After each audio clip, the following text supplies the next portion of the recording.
Super star Rajinikanth గారు నటించిన Jailer movie ఎంత పెద్ద హిట్ అయిందో మనందరికీ తెలిసిందే. ఇప్పుడు దానికి సీక్వెల్ గా రాబోతున్న జైలర్ 2 మూవీ షూటింగ్ త్వరలోనే ప్రారంభం కానుంది. అయితే జైలర్ మూవీలో కన్నడ నుంచి శివరాజ్ కుమార్ గారిని, మలయాళం నుంచి మోహన్ లాల్ గారిని తీసుకొని వాళ్ళకి ఎలాంటి ఎలివేషన్ సీన్స్ రాశారో మనం చూసాం, ఎంత ఎలివేషన్ ఇచ్చారో మనం చూసాం. అయితే ఆ సినిమా రిలీజ్ అయ్యి హిట్ అయ్యాక అరే తెలుగులో నుంచి మన బాలకృష్ణ గారిని తీసుకుని ఉంటే బాగుండేదే, ఇలాంటి మాస్ సీన్స్ కి ఇలాంటి మాస్ సినిమాలకి బాలకృష్ణ గారు బాగా సూట్ అవుతారే అని చెప్పి చాలా టాక్ నడిచింది. అయితే ఇప్పుడు ఆ టాక్ నిజం కాబోతోంది.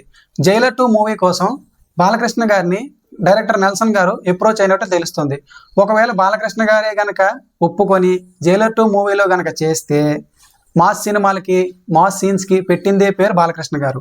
మాస్ సీన్స్ లో ఆయన ఇంటెన్సిటీ కావచ్చు, లేదంటే ఆయన స్క్రీన్ ప్రెజెన్స్ కావచ్చు, ఆయన మించినోలే లేరు.